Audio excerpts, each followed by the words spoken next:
So now let's examine some snippets of the Prophet's akhlaq. Here I will narrate certain hadiths to you that describe the Prophet at a personal level. And it's really fascinating when you hear these beautiful narrations giving us an image of how the Prophet would deal with people. We start by examining a hadith by Imam Hasan al-Mujtaba salawatullahi alayhi. He narrates this hadith from his uncle Hind ibn Abi Hala. He told him, my uncle, you met the Prophet, you lived with him. Tell me about his character. I want to hear from you describing the character of the Prophet. So he starts by asking him, Sifli mantiqah. Tell me about the speech of the Prophet, how he talked, how he would handle himself when it came to speaking. Listen to his response. He says, كان رسول الله صلى الله عليه وآله متواصل الأحزان. The Prophet صلى الله عليه وآله was continuous in sorrow. What does that mean? He's always crying? Not necessarily he's always crying, but you could see that sadness and sorrow in him. Sadness and sorrow indicates seriousness, indicates empathy. People who are overly jubilant and happy, they lose sense of reality. They empathize less with suffering and they prepare less for the akhirah. But when you have that healthy sorrow and sadness, not depression, we're not talking depression as a disease, no. That purposeful sorrow, it indicates that you're serious. That sorrow allows you to reflect about the akhirah. That sorrow allows you to care about an orphan, about a poor person, about those who are suffering. That sorrow allows you to not be pulled by this materialistic life. It protects you from materialism. So he says you could see that in the Prophet. Da'im al-fikra. He was always contemplating. When he'd be sitting by himself or waiting for an appointment or something, we could see him purposefully thinking about something. لَيْسَتْ لَهُ رَاحَةٌ. The Prophet never pursued raha. What's raha? Comfort. It was never his goal, let me relax. Let me have my leisure time. Let me enjoy myself. That was not in the dictionary of the Prophet sallallahu alaihi wasallam. وَلَا يَتَكَلَّمُ بِغَيْرِ حَاجَةٍ. فِي غَيْرِ حَاجَةٍ. He'd never speak if there was no reason for him to speak. Have you seen some people? They just need to talk. The Prophet would only talk if there was a reason. He's answering a question, he's guiding someone. If it were not for that, he'd be silent. Speak only when necessary. طَوِيلَ السُّكُوت. Many times we'd see him silent. His silence was prolonged. يَفْتَتِحُ الْكَلَامَ وَيَخْتِمُهُ بِأَشْدَاقِهِ. One sign of politeness that the Prophet would display is that when he'd start speaking and he'd end his speech, he would not fully open his mouth. What does that mean?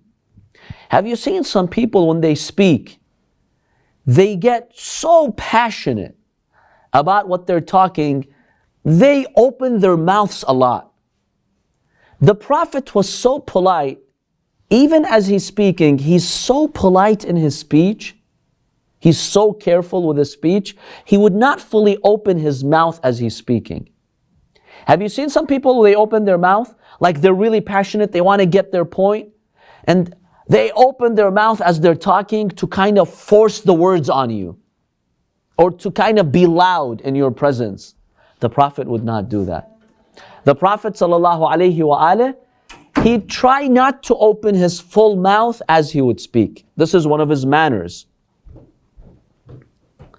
Another meaning for this phrase is that the Prophet would speak the words with full clarity and with proper pronunciation. Some people, they just talk so quickly you don't pick up their words. No, the Prophet was balanced in his speech. He would say the words in a way where you could understand each word, and he'd pronounce them very clearly. And that really shows self-confidence, that the Prophet is confident with what he was saying, and that's why it has greater impact. وَيَتَكَلَّمُ بِجَوَامِعِ الْكَلِمِ. The Prophet would speak few words, but full of meaning. See, some people, they want to get the idea to you. They'll torture you for minutes and minutes and hours to get the idea across. The Prophet uses short words, small words, to convey big meanings. And that is an art. And it's very important to be eloquent like that. You know, one linguistic scholar beautifully put it, I can't remember who it was a professor of English or linguistic scholar. He said, just like every machine device has no unnecessary parts. Look at any device, right? This computer here in front of me. Does it have any unnecessary parts? Or every part serves something? Every button on the keyboard serves something. Every function serves something. Are there any parts that you're like, they don't serve anything? They're unnecessary, they're wasteful? No. The company who designs the device, they make sure that every part of the device is serving a purpose. There's no unnecessary extra parts. He says, just as a device has no unnecessary parts, speech should have no unnecessary words. If you're writing something, and you could eliminate half of the words and still keep the meaning, do so. Don't add words. Some people, when they speak or they write something, they just want to add more and more words to their speech. More synonyms, more words. You don't need that. The more brief you are, the more impactful you are. That's how the Prophet would speak. Faslan. The Prophet's speech was fasl.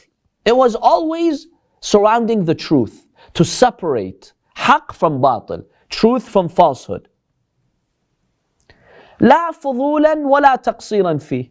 The Prophet's speech was perfectly calibrated. It wasn't too much, but it wasn't too little. Have you seen some arrogant people, you talk to them, they give you like a word? Or some people, they're trying to be cold with you. They give you the cold shoulder. How? You ask them, you want to speak to them. Yeah, they just keep it very brief. Offensively brief, right? The Prophet was not like that. He maintained a balance. He was not excessive in his speech, but at the same time, he was not too brief such that you feel he doesn't care about you. He's just trying to, get rid of you. That's not how he was. That's important. Keep that in mind. Some people are too brief. Speak a little bit more, clarify a little bit more, carry the conversation. No, some people, they're not interested. It's either out of arrogance or they don't care. The Prophet ﷺ was very well balanced. Damithan, very light-hearted.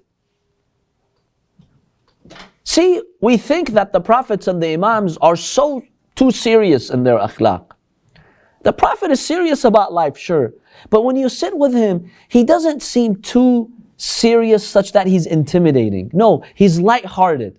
Anybody can sit with him and talk to him. Anybody could spark a conversation with him. And in fact, he was humorous and he had a lovable character. Some people, when they have an important position of power, no. They kind of become unapproachable. Like you sit with them, you don't know what to talk about. Right? And they can't even carry a conversation with you. They're so stern. The Prophet was not stern. He was very light-hearted. Anybody could approach him. He was not dry. Laysa bil jafi. Given that he's a leader, he's very busy, usually you become dry. The Prophet was not dry in his akhlaq.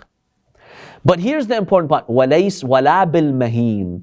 Some people, because they're so accessible and approachable, sometimes they lose respect.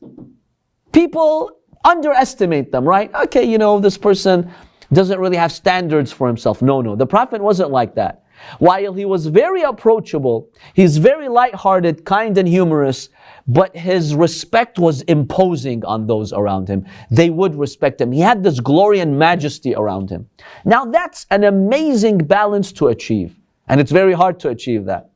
You're accessible, but not in a way where people will belittle you. No, you still command respect. يُعَظِّمُ النِّعْمَةَ وَإِن دَقَّتْ. The Prophet would glorify the blessings and the ni'mah, even if it's very small. Crumbs of bread. Do you show respect for crumbs of bread or grain of rice? The Prophet would show utmost respect to a crumb of bread, to a grain of rice. Assalamu alaikum. وَلَا يَذُمُّ مِنْهَا شَيْئًا. The Prophet would never express dissatisfaction at a small ni'mah. Oh, today I just had a date for lunch. Or I just have some crumbs of bread. Never. He would appreciate every single ni'mah Allah has given him. He's very appreciative. That's something that we usually don't do. وَلَا يَذُمُّ ذَوَاقًا وَلَا يَمْدَحُهُ. Here's an interesting one. The Prophet would never say anything negative about food, nor would he praise food. So the first part, the Prophet does not say anything negative about a meal or about food for two primary reasons. Number one, he doesn't want to offend the cook or the one who prepared the food. Look, people spend a lot of time cooking. And if you say something negative, that's offensive, that hurts the cook. So the Prophet would avoid that. Even if he didn't like the food, he would not let the person know. Number two, the Prophet's teaching us, who cares? Okay, let's say the food is not that great, doesn't taste that good. So what? Allah created you in this world to eat? Is that your goal? You have so many priorities in your daily schedule. Who cares what the food tasted like? So the Prophet wouldn't bother. He's teaching us, don't even waste time being concerned about the taste of the food. Doesn't matter. It's secondary. It's not a primary thing in your life. Now that's the first part, which is clear. He would not put any food down. He would not say any negative remarks. How come he would not praise the food? If there is a nice, delicious meal, how come he wouldn't praise it? What explains that? Because you'd think he would praise it, right? Two primary reasons. Number one, the Prophet doesn't want to show too much interest and greed in dunya. Because when you have the habit of praising food, which by the way, Western culture today, and even Arabic culture, is heavily dependent on that. Food, food, food. It's part of our lives. Restaurants, tasting. See? People spend so much time, resources, money on food. We're obsessed with food. Let's face it, we are obsessed with food. In fact, when people go to vacations, seeing other parts of the world, do you know many Americans, one of the top things in their agenda is restaurants. What are the best cuisines, dishes, restaurants in that area? And they do hours of research, reviewing restaurants, reading their reviews, see what have people said. Okay, I understand it's okay for you as a family, as friends to get together in a restaurant and eat, that's fine. But we take it too far. We really do take it too far. And some people, if they don't get the food that they like, it's a big problem. So the Prophet would not positively comment on the food. So he doesn't want to show too much interest in dunya. Goes back to the first point, it doesn't matter. It's not an achievement if you ate good food that day. That's not an achievement. Focus on other priorities.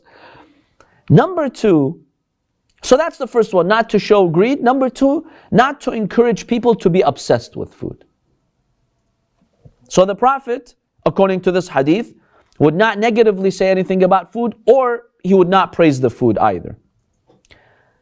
وَلَا تُغْضِبُهُ الدُّنْيَا. Anything that has to do with dunya, materialism, this life, would not anger the Prophet, would not frustrate him. You cannot frustrate the Prophet with worldly matters. He does not care about dunya. However, does that mean that the Prophet never became angry? No, he would become angry. When? إِذَا تُعُدِّيَ الْحَقِّ لَمْ يَعْرِفْهُ أَحَدٌ وَلَمْ يَقُمْ لِغَضَبِهِ شَيْءٌ حَتَّى يَنْتَصِرَ لَهُ. When the Prophet sees that there's a violation, there's an act of injustice, somebody's right is taken away, لَمْ يَعْرِفْهُ أَحَدٌ. Nobody knows the Prophet. What does that mean, nobody knows the Prophet? doesn't mean who the violator is. You're my cousin, you're my brother, you have connections with me. I don't know you. The minute you become oppressive, the Prophet basically shows you, I don't know you. I don't care how you're related to me. You're doing dhulm, I'll show my anger and condemnation. Usually we're not like that. If somebody else does it, you quickly react. But if somebody whom you really love, who's close to you, it's okay, you'll make exceptions for them if they keep oppressing others. The Prophet would not make an exception. وَلَمْ يَقُمْ لِغَضَبِهِ شَيْءٌ حَتَّى يَنْتَصِرَ لَهُ. Nothing would calm the Prophet from his state of anger until he sees that the oppressed gets back his right. Then he'll settle down. That's from the akhlaq of the Prophet. وَلَا يَغْضِبُ لِنَفْسِهِ. However, when it comes to his personal rights, he would not get angry. وَلَا يَنْتَصِرْ لَهَا. He would not seek his personal rights. You wrong the Prophet at a personal level, doesn't care. Not that he doesn't care, he lets it go. Because the Prophet taught us, when someone violates you personally, right? You've got two paths. Either you go and take the haqq and defend yourself. Allah says, okay, if you are going to defend yourself, why should I step in? You're taking matters in your own hands to get back your right. Why should I step in and help you? You're doing it yourself. The second path, say, oh Allah, I submit my case to you. You defend me the way you see fit. And who can defend you better, yourself or Allah? Who can take your right back to you in a better way, you or Allah? That's how the Prophet was. Leave it up to Allah. If he sees fit, he'll get your haqq back to you. But he would never pursue his personal haqq. إِذَا أَشَارَ بِكَفِّهِ كُلِّهَا. If you want to point at something with your hands, normally how do we point? With a finger, right? The Prophet would not do that. He would not point with his finger if he had to point. He'd point with his hand. It's much more polite. If you tell a person, you, please come here. See the gesture with one finger? You, please come here. Or you group, go there. It's fine. There's nothing haram in doing that. That's okay. But compare this to your hand. You, tafaddalu. Which one seems more polite, inviting, and respectful with the full palm? So the Prophet, whenever he'd point at something, he would not use a finger. He'd use his entire hand. That showed a lot more respect and a lot more politeness. وَإِذَا تَحَدَّثَ أَشَارَ بِهَا. And when the Prophet would speak, he would use his hands. Why would the Prophet use his hand when he's speaking? It's more effective. It shows more interest, right? Imagine if somebody comes and he has a problem and you're giving them counseling or answering their questions. If you sit still like a stone and you just talk, yes, the answer to your question is this. Compare that to you using your hands to show them interest. They'll connect to you at a personal level. So the Prophet, whenever he'd speak, by the way, we're not talking about his sermons on the pulpit. No. On the pulpit, obviously you're going to use your hands. No, we're talking about his speech with anyone. A poor person sitting next to him, the Prophet speaks to him, he uses his hands. Because it shows care. It shows genuine concern.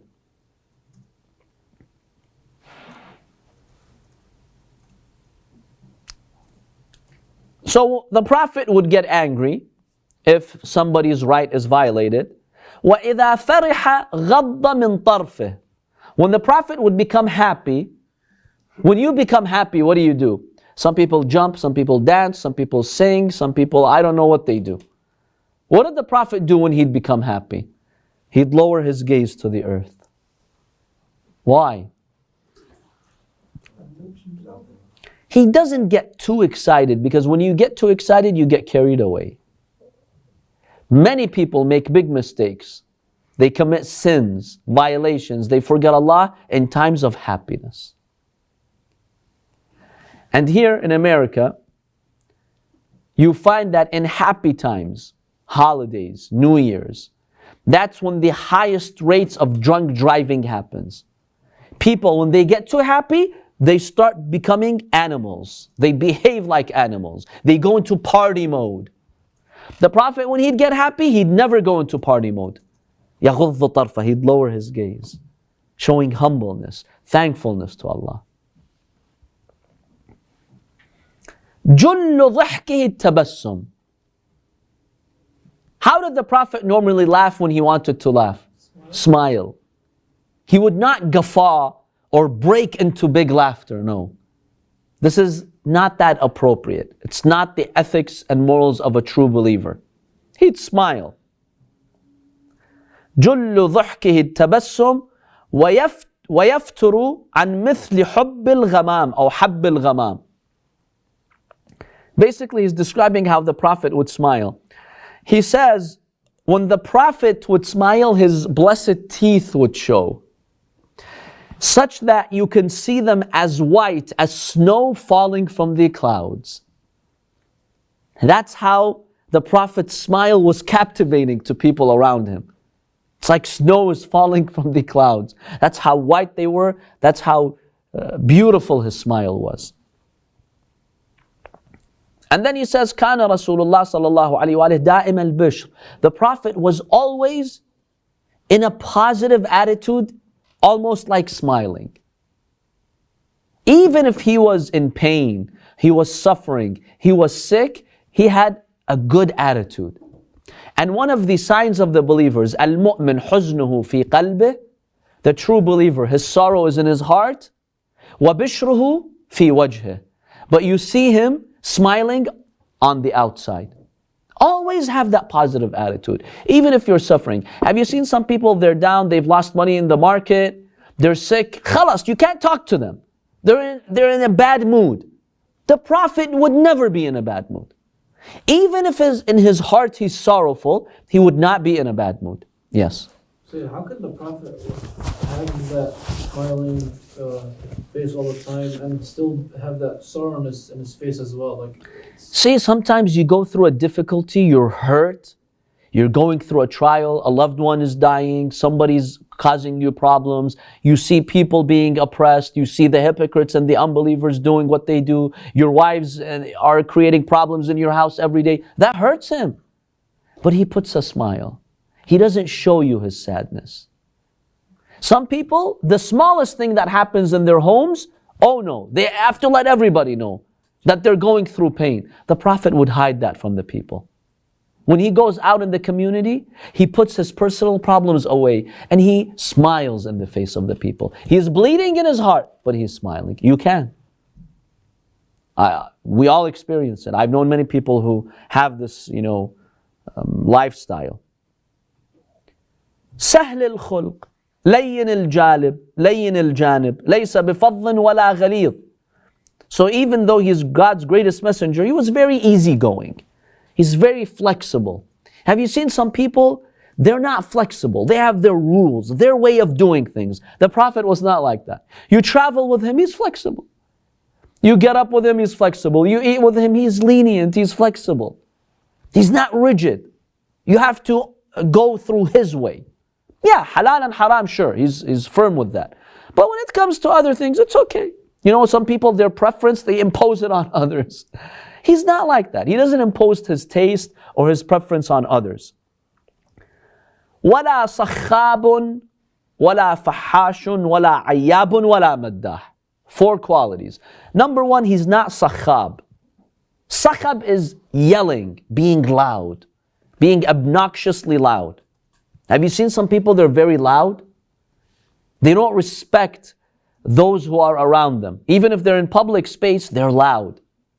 The Prophet was not loud. He would not yell. This is not part of good akhlaq to yell. We raise our voices a lot, especially in our homes. The Prophet would not raise his voice. That's part of his personal akhlaq. Number 2, wala fahash, he never would use profanity. Any indecent words, even if the person deserved it, the Prophet would not use those words. It's haram to use profanity. Number 2, it blocks your dua. The tongue that uses profanity, when you supplicate, the hadith says one of the reasons why Allah may not answer your dua is because of profane language that you use. foul language. This blocks our dua from being answered. Because Allah says to the angels, I don't want this mouth that speaks foul language to make this supplication. I don't want that. Yes. So is there a specific hadith or Quran verse that actually says that? Like blocks your dua? It's hadith, yeah. It's not in the Quran, it's in the hadith. That when you use foul language, that blocks your dua. Yes. Now, when you use foul language, is it against others, or say if you're by yourself? Even if you're by yourself. Some people by themselves, they use very obscene words. That's not appropriate. That's not part of good akhlaq. And that has a negative impact on your soul, by the way. It leaves a trace of negativity. So if you really want Allah to accept your du'as, whether you're alone, whether you're with others, don't use profane language. Avoid that. The Prophet would never use profane language, obscene words, foul language. He'd keep away from that. Even with his enemies. Number 3, wala ayyab. Ayyab comes from aib. Ayyab means someone who excessively finds faults in others. They have a habit in pointing out your fault, your fault, your fault. The Prophet would not do that. He would not point out the faults of people. And number 4, wala maddah. What does maddah mean? From madh. It doesn't compliment too much. He doesn't praise people. Now we live in a culture where we want praise, right? You have to praise all those around you. It's very common when you're introducing someone. You have to praise them. The Prophet, generally speaking, would avoid praising someone. Why? See, the Prophet is a leader. When you praise people, you encourage people who flatter you, the sycophants and the flatterers. And a lot of falsehood is said when people praise one another. I see it myself, People exaggerate and they lie. When they're introducing someone, yes, my friend, mashallah, he's the best human being on earth. He's the most humble person I've seen in my life. It's all false. I've never seen him do anything wrong. And even in funerals, by the way. See, we have a hadith that says, اذكروا أمواتكم بالخير. Mention the good qualities of your deceased ones. Don't mention their mistakes. But it doesn't mean go and lie. Some funerals, when you attend them and you hear the speaker talking about the deceased or one of the family members, you think that he's talking about the Prophet or one of the Imams. Seriously, I see this every time. Don't exaggerate. Don't excessively praise people. So Islam discourages this culture of praising. Yes, sometimes you need to give credit to people in order to motivate acts of goodness. A young child reads Quran, praise them, motivate them. Somebody did a good thing, has a good community project, appropriately, moderately praise them so that you encourage people to follow suit. But just to have the culture of praising, no, this is something Islam discourages, and the Prophet did not have that habit. He would not excessively praise those people around him. يَتَغَافَلُ عَمَّا لَا يَشْتَهِي. The Prophet doesn't like something. He doesn't have a preference for it. He doesn't even let you know. He doesn't point it out. He ignores it. That shows how humble he was and that he was selfless, not selfish. Some of us, we quickly point out what our preferences are. Sometimes you see this with guests, like they come to your house, they're staying a few days. The minute they walk through the door, this is what I like things, this is how I like it, this is the time. They give you all their preferences, their likes and what they don't like. The Prophet would avoid that. Because the Prophet would not make it a priority, what do I like and what's my taste and what's my preference. So even if it's something he doesn't prefer, he ignores it. He does not even let you know. That teaches you, my dear brothers and sisters, not to be selfish. I remember once a couple, they were discussing something, so the wife said that when they first got married, the husband did not like onions in the food. That was his preference. For 6 months after marriage, he did not make it known to her that he does not like onions. Because he just wanted to be polite. Even to that point, he was training himself. Then she somehow discovered. Now you could say, okay, this is silly, this is taking it too far. No, he has a point. Because when you say yes to your nafs once, you say yes twice, 3 times, until it drags you. He did not let her know that he doesn't like onions. Khalas, she wants to put onions in the food, let her put onions. That's fine. This was the akhlaq of the Prophet. فلا يؤيس منه أو يؤيس منه ولا يخيب فيه مؤمليه. The Prophet was such that people always were hopeful towards him. Some people, you just give up on them, right? ما يطلع منا خير. No goodness comes out of them. Don't bother asking them to help you, to do this. Don't bother. The Prophet was never like that. Every human being had hope that if I approach him, I'll get something. I'll get results. He'll help me. He'll do something. That's how the Prophet was. Everyone had hope in him. Even in the enemies and the hypocrites, they had hope in him. Then he says, there are 3 things the Prophet avoided. 1, al-mira, arguing. One of the big sins sometimes that can become a big sin is just to argue. It destroys iman. Sometimes you're sitting in a gathering and there's a discussion. Okay, you make your point once, okay, yalla, twice. No, some people, they have to make their point. And they keep, even if you're right. The hadith says, even if you're on there, your point is right. Khalas, stop arguing, drop it. You've said it once, you've made your case, enough. But to insist and go back and forth and back and forth and back and forth and argue and prove yourself, that's not a sign of iman and good character. The Prophet would never do that. There's a discussion, he says his opinion, he mentions you his evidence, and that's it. Move on.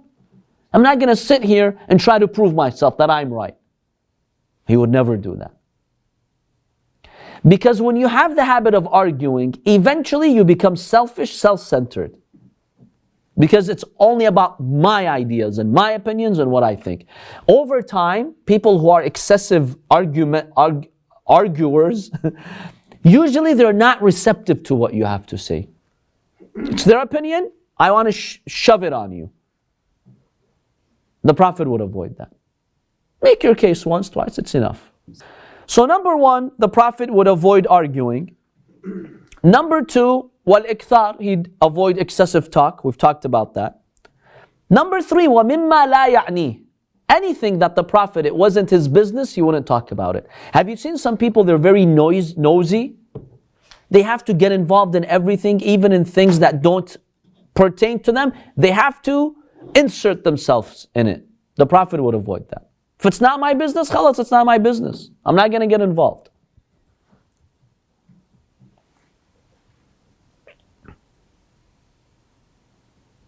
Then he says, إِذَا تَكَلَّمَ أَطْرَقَ جُلَسَاؤُهُ كَأَنَّمَا عَلَى رُؤُوسِهِمُ الطَّيْرِ. Yes. So you said there's 4 things, but I think you mentioned 3. تجنب المراء والإكثار في الحديث. وَمِمَّا لَا يَعْنِي. Yes, 3 things. Yeah, if I said 4, it's 3. When he would speak, he says the companions who would surround him, they would be so captivated and moved by his speech that there would be pitch silence. When the Prophet would speak, there would be pitch silence. Everyone listens. فَإِذَا سَكَتَ تَكَلَّمُوا. When he'd stop his speech, then they'd speak. Now usually kings are like that too. When a king is talking, nobody dares to speak. But the difference between the kings and the Prophet, the kings use their power to impose that authority. The Prophet, he had that divine respect from Allah, that when you're around him and he's speaking, everyone is silent. Not because you're scared of his power, or he's going to punish you or rebuke you. No, that's not why. But because he's so captivating, he has such an amazing, glorious presence, you just naturally keep silent when he's talking. That's given by Allah. I've seen this, by the way, with ulama and scholars. Sometimes you're in the presence of a scholar. The scholar has no political power. He can't hurt you. He can't do anything. But when you're in His presence, you just feel the divine blessings of Allah. So you just keep quiet and listen to them. That's how the Prophet was. يَضْحَكُ مِمَّا يَضْحَكُونَ مِنْهُ وَيَتَعَجَّبُ مِمَّا يَتَعَجَّبُونَ مِنْهُ. If the companions are talking about something and they laugh, the Prophet laughs with them. If they show interest in something, he shows interest. If they're shocked about something, he plays along with them. What does this mean? See, some people who are arrogant, they don't really care about what their friends are talking about or their family members or companions. If it's important to me, I'll show interest. If not, forget you guys. Have you seen some people like that? If there's a conversation about their areas of interest, oh, they'll command the whole session. But if it's not a topic that interests them, they even show you frustration. They don't care. The Prophet, when he was with his companions, if they laugh about something, they're interested in something, he'd laugh with them. He's showing them, I'm one of you. That's amazing for a leader to do that. By the way, we're assuming this is in haqq. If they're doing ghiba and laughing, no, he's not going to laugh with them. It's a given. But let's say they find something funny. Okay, the Prophet goes with the flow. They're shocked about something. They're interested in something. He goes with them. Have you seen kids? Like you're talking to a child and that child says, look at that tree. You're like, wow, that's an amazing tree. You know how much that means to the child when you do that? It means a lot. You connect to the child. The Prophet would do that with his companions. They find something amazing, he shows amazement. They find something funny, he laughs with them. Only a genuinely sincere and humble person does that. وَيَصْبِرُ لِلْغَرِيبِ عَلَى الْجَفْوَةِ. When a stranger would come and the stranger would be rough with the Prophet, maybe even a little bit disrespectful, the Prophet would be patient with him. Some people can't tolerate it. حَتَّى أَنْ كَانَ أَصْحَابَهُ لَيَسْتَجْلِبُونَهُمْ. This phrase has two meanings. The first meaning is that when they would see a stranger coming to maybe not be so respectful with the Prophet or to be rough with the Prophet, they distract him and talk to him and keep him away from the Prophet so he doesn't bother the Prophet. Let's say somebody comes, he's known to be rough and aggressive. He's coming towards the Prophet and we know he's going to sit there and not respect the Prophet. The Prophet, he himself wouldn't say anything, but what would his companions do? They take him, they distract him, talk to him, so he doesn't sit next to the Prophet and annoy the Prophet. They would handle that. That's the first meaning. The second meaning is that bil'aks, sometimes the companions wished someone, a stranger, would come to the Prophet who was a little bit bold. See, the companions, they were shy to ask the Prophet many questions. Like they'll sit with him, they'll ask him a question or two, and then they feel embarrassed to keep burdening him with questions. But they want to learn from him. So you know what they would do? They wish a stranger comes who's not shy and embarrassed to sit and ask the Prophet so they learn from the answers. That's the other meaning for this phrase over here. وَلَا يَقْطَعُ عَلَىٰ أَحَدٍ حَدِيثَهُ حَتَّى يَجُوزْ فَيَقْطَعُهُ بِانْتِهَاءٍ أَوْ قِيَامٍ أو يَجُورٍ. He says the Prophet would never interrupt you and cut you off. You're talking, he lets you finish your speech. He doesn't cut you off. Until you trespass your limits. You start attacking people, you start making accusations, you say something batil, something that's false, or backbiting, then what would the Prophet do? Then he would stop the speech of that person, but do you know how? بِانْتِهَاءٍ أَوْ قِيَامٍ. The Prophet will just leave. He would not yell at you and embarrass you, you just leave. You just leave the session. If somebody starts going into falsehood, he just leaves the session.